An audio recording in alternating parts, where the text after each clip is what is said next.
Boss ನ ಮತ್ತೊಂದು ವಿಡಿಯೋಗೆ ಎಲ್ಲರಿಗೂ ಕೂಡ ಸ್ವಾಗತ. ಬಿಗ್ ಬಾಸ್ ಕಡೆಯಿಂದ ಈಗ ಇನ್ನೊಂದು ಪ್ರೋಮೋ ಬಂದಿದೆ. ಆ ಪ್ರೋಮೋ ಹೇಗಿದೆ ಅಂತ ನೋಡೋಣ. ಈ ಮನೆಯಲ್ಲಿ ಗಂಡು ಮಕ್ಕಳಿಗಿಂತ ಹೆಣ್ಣು ಮಕ್ಕಳೇ ಸ್ಟ್ರಾಂಗ್ ಗುರು. ಜಾನ್ವಿ ಯಾಕೆ ಸರ್ ನಿಜ ಸರ್, ಈ ಮನೆಯಲ್ಲಿ ಇರೋ ಯಾವ ಹುಡುಗರು ಮ್ಯಾನ್ಲಿ ಅನ್ಸಲ್ಲ, ನಾಲೆಜ್ ಇದೆ. ಹಿಂಗ ಹೇಳೋದು ಮನೇಲಿರುವಂತ ಗಂಡ್ಮಕ್ಳು ಯಾರು ಕೂಡ ಮ್ಯಾನ್ಲಿ ಅಲ್ವಂತೆ. ಅಂದ್ರೆ ಇದೇನ್ ಅರ್ಥ ಇದು? ನಾವು ನಮ್ ಬಾಯ್ಬಿಟ್ಟು ಹೇಳುವಂಗಿಲ್ಲ, ಗಂಡಸ್ರೇ ಅಲ್ಲ ಅಂತ. ಅಯ್ಯಪ್ಪ, ಮುಂದಕ್ಕೆ ಏನ್ ಹೇಳ್ತಾರೆ ಕೇಳ್ತಾನೆ. ಈ ಜಾನ್ವಿ ಅವ್ರು ಏನ್ ಹಿಂದಿಂದ ಮಾತಾಡ್ತವ್ರೆ, ಕಾಮಿಡಿಯಾಗಿ ಹೇಳಿದಾರೆ. ಯಾವ ತರ ಸ್ಟೇಟ್ಮೆಂಟ್ ಇದು? ಅಂದ್ರೆ ಖಡಕ್ ಇಲ್ಲ ಸರ್.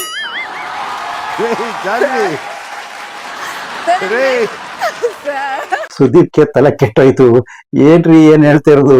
ಸುದೀಪ್ ಕೂಡ ಅಲ್ಲೊಬ್ಬ ಗಂಡಸೇ ತಾನೆ, ಯಾಕೆ ಹೇಳ್ತಿದ್ದಾರೆ ಸರ್? ಅಂದ್ರೆ ಒಂಥರ ಸತ್ ಹೆಣ ತರ ಇರ್ತಾರೆ ಸರ್.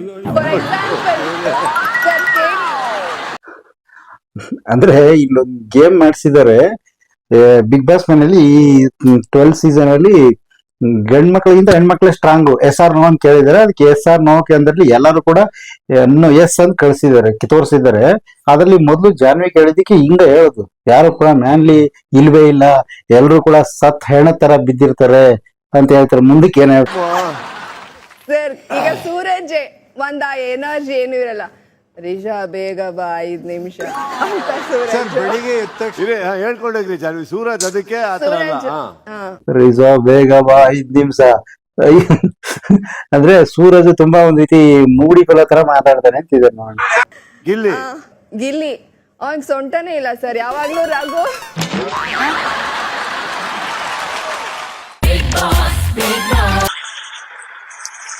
ಗಿಲ್ಲಿ ಸೊಂಟನೇ ಇಲ್ವಂತ. ಯಪ್ಪ, ಎಂತೆಂತ ವಿಷಯ ಮಾತಾಡ್ತಾವಪ್ಪ ಈ ಜಾನ್ವಿ. ಅವನು ನೋಡ್ರೆ ಹಂಗ್ ಮಾತಾಡ್ತಾನೆ. ಗಿಲ್ಲಿಗೆ ಸೊಂಟನೇ ಇಲ್ವಂತೆ. ಗಿಲ್ಲಿ ಸೊಂಟದ ಬಗ್ಗೆ ಮಾತಾಡ್ತಿದ್ರೆ ಮುಂದಕ್ಕೆ ಏನಿದೆ ನೋಡೋಣ ಬನ್ನಿ. ಇಷ್ಟೊತ್ತರು ಕೂಡ ಒಂದು ಕಾಮಿಡಿಯಾಗಿ ಫನ್ ಆಗಿರುವಂತ ಒಂದು ಪ್ರೋಮೋನ ಬಿಟ್ಟಿದ್ರು. ಅದ್ರಲ್ಲಿ ಅದೇ ನೀನ್ ಇಷ್ಟೊತ್ತವರೆಗೂ ಹೇಳ್ದಂಗೆ ಜಾನ್ವಿ ಅವ್ರನ್ನ ಕೇಳಿದ್ರು, ಎಸ್ ಆರ್ ನೋ ಅಂತ ಯಾರು ಕೇಳಿದ್ರು, ಎಲ್ರು ಎಸ್ ಅಂತ ಕೇಳಿದ್ರು. ಯಾಕೆ ಜಾನ್ವಿ ಅಂತಂದ್ರೆ ಗಂಡ್ ಮಕ್ಳು ಎಲ್ರು ಕೂಡ ಮ್ಯಾನ್ಲಿನೇ ಅಲ್ಲ. ಅದ್ ಇನ್ನೇನ್ ಹೇಳೋದು, ಗಂಡಸ್ರೇ ಅಲ್ಲ. ಯಾಕೆ ಅಂತ ಕೇಳಿದ್ರೆ ಸೂರಜ್ ಉದಾಹರಣೆ ಕೊಡ್ತಿದ್ದಾರೆ. ಸೂರಜ್ ಯಾವಾಗಾದ್ರೂ ರಿಸರ್ವ್ ಇಲ್ಲಿ 5 ನಿಮಿಷ ಆ ತರ ಕರೀತಾರೆ ಅಂತ ಹೇಳ್ತಿದ್ದಾರೆ. ಇನ್ನು ಅದು ಯಾಕಿರ್ಬೋದು ಅಂತಂದ್ರೆ, ಈ ಬಾರಿ ಇರುವಂತವ್ರು ಎಲ್ಲಾ ಹೆಣ್ಮಕ್ಳು ಕೂಡ ಏನೋ ಗೆಲ್ಬೇಕು ಅನ್ನೋದಕ್ಕೋಸ್ಕರ ಅಥವಾ ನಾವು ಬಿಗ್ ಬಾಸ್ ಮನೇಲಿ ಇದ್ದೀವಿ ಅನ್ನೋದಕ್ಕೋಸ್ಕರನ ಏನೋ ಎಲ್ರು ಸಿಕ್ಕಾಪಟ್ಟೆ ಜೋರಾಗಿ ಮಾತಾಡೋದು, ಅರ್ಚಾಡುದು, ಚೀರಾಡುದು ಈ ತರ ಎಲ್ಲ ಮಾಡ್ತಿದ್ದಾರೆ. ಅದಕ್ಕೋಸ್ಕರ ಗಂಡ್ ಮಕ್ಳು ಬೇಡ ಅಂತ ಮಾತಾಡದೆ ನಿಲ್ಸ್ಬಿಟ್ಟಿರ್ಬೋದೇನೋ ಅಷ್ಟೇ. ಅದಕ್ಕೆ ಇವ್ರು ಹಿಂಗ್ ಅನ್ಕೊಂಡ್ಬಿಟ್ರೆ ಗಂಡ್ ಮಕ್ಳು ಇವ್ರ ತರ ತಿರುಗಿ ಬಿದ್ರೆ ಅದು ಬಿಗ್ ಬಾಸ್ ಮನೇಲಿ ಸುದೀಪ್ ತಲೆ ಕೆಟ್ಟಾಯ್ತದೆ, ಇವ್ರನ್ನ ಹೆಂಗ್ ಹ್ಯಾಂಡಲ್ ಮಾಡೋದು ಅಂತ ಹೇಳಿ. ಹಂಗಾಗಿ ಅವ್ರೆಲ್ರು ಕೂಡ ತಟಸ್ಥವಾಗಿದ್ದಾರೆ. ನೋಡೋಣ ಇವ್ರ ಆಟ ಚೀರಾಟ ಏನಿರುತ್ತೆ. ಬಟ್ ಇದೊಂದು ಕಾಮಿಡಿಯಾಗಿ ಪ್ರೋಮೋ ಬಿಟ್ಟಿದ್ದಾರೆ. ಇನ್ನು ಗಿಲ್ಲಿ ಬಗ್ಗೆ ತಗೊಂಡ್ರು ಅಂದ್ರೆ ಗಿಲ್ಲಿನ ಕೆಲವರು ನೆಗೆಟಿವ್ ಆಗಿ ಹೇಳ್ತಾರೆ. ಗಿಲ್ಲಿ ಎಲ್ಲೇ ಹೋದ್ರು ತಗೋತಾರೆ, ಗಿಲ್ಲಿ ಎಲ್ಲಾ ಕಡೆ ಬೇಕು ಅನ್ನೋದಕ್ಕೆ ಇಲ್ಲೊಂದು ಉದಾಹರಣೆಗೆ ಸುದೀಪ್ ಯಾರನ್ನೂ ತಗೊಳ್ಳಲ್ಲ, ಬರೀ ಗಿಲ್ಲಿನೇ ತಗೋತಾನೆ. ಗಿಲ್ಲಿನೇ ತಗೊಂಡ ತಕ್ಷಣ ಗಿಲ್ಲಿ ಹೇಗೆ ಅಂತ ಕೇಳಿದ್ರೆ ಗಿಲ್ಲಿಗೆ ಸೊಂಟನೇ ಇಲ್ಲ.